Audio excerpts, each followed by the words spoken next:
कोल्हापुर जिले के चांदगढ़ निर्वाचन क्षेत्र के विधायक शिवाजी पाटिल को हनी ट्रैप में फंसाने की कोशिश की गई है। आरोपी ने बहन के मोबाइल से अश्लील चैट की, फोटो और वीडियो भेजकर विधायक को परेशान किया। इसके बाद 10 लाख रुपए की मांग की और पैसे न देने पर राजनीतिक छवि खराब करने की धमकी दी। इस मामले में कार्रवाई करते हुए चितलसार पुलिस ने कोल्हापुर से मोहन पवार नामक आरोपी को गिरफ्तार किया। आरोपी मोहन पवार एक किसान का बेटा है और बीएससी का छात्र है। नौकरी नहीं मिलने के कारण वो मानसिक रूप से परेशान हो गया और इसके बाद ऐसा कदम उठाया। सीआर नंबर 468/25 हा खंडणी विथ आयटी ॲक्ट अशा एक गुन्हा दाखल होता। त्याच्यामध्ये माननीय विधानसभाचे एक सदस्य यांचे तक्रारीवरून त्यांना अश्लील मेसेज प्लस काही पैशाची डिमांड अशा पद्धतीचा गुन्हा त्यांच्या तक्रारीवरून दाखल होता। त्या गुन्ह्यामध्ये चंदगड कोल्हापूर येथून एक आरोपी ताब्यात घेण्यात आला आहे। त्याने गुन्ह्याची कबुली दिली आहे।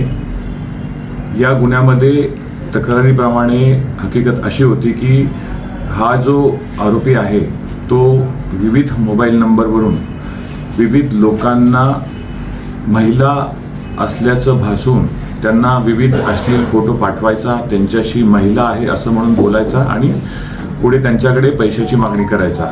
अशा पद्धतीची मोडस त्या गुन्ह्यामध्ये त्या आरोपीने वापरली होती। सन्माननीय विधानसभा सदस्य यांना ती गोष्ट लक्षात आली। त्यांनी असे काही नंबर पूर्वी ब्लॉक केले, पण वारंवार त्या वेगवेगळ्या मोबाईल नंबरवरून मेसेज आल्यानंतर त्यांनी पोलिसकडे कंप्लेंट केली आणि पोलिसांनी या बाबतीत गुन्हा दाखल केला आणि आरोपीला अटक करण्यात आली आहे। सरापर्यंत पोलीस कस्टडी मिळालेली आहे।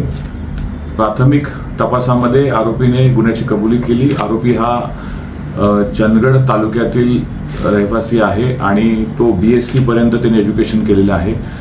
पूर्वी तो एका लोणावळ्याच्या हॉटेलमध्ये साफसफाईचं काम करायचा।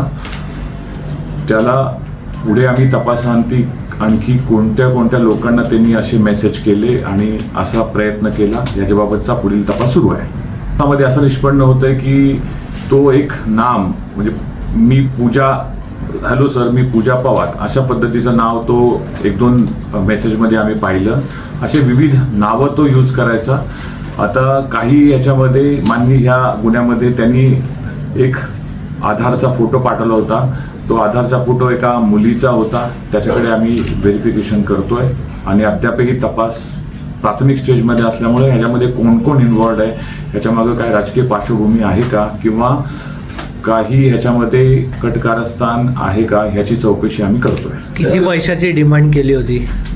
त्यांच्याकडे जवळपास 5 ते 10 लाख रुपयापर्यंतची डिमांड केली असल्याचं मेसेज आम्हाला प्राप्त झालं आहे। पूर्ण आम्ही ताब्यात घेतलेत आणि पुढे आता त्याप्रमाणे त्याचे मोबाईल सीज करून आणखी काही तपास जे काही उर्वरित तपास आम्ही करतोय। सर एकटा आहे का काही टीम आहे याच्याबरोबर? अद्यापर्यंत आम्हाला प्राथमिक तपासामध्ये तो एकटाच असल्याचं निष्पन्न होत आहे, पण तरी पण आम्ही सर्व ज्या शक्यता असतात, पॉसिबिलिटीज असतात त्या आम्ही चेक करून पुढे तपास करतोय। सीझन्ड आरोपी आम्हाला वाटलेला नाही। सर असलेले व्हिडिओ फोटो कुठून दिला? तो इन्स्टावरून हे फोटो डाउनलोड करायचा आणि ते इन्स्टावरून पर्सनल फोटो असे व्यक्तींचे होते, त्यांचे ते डाउनलोड करून तो संबंधित ज्यांना त्याला असं महिला म्हणून बोलायचं आहे त्यांना तो पाठवायचा।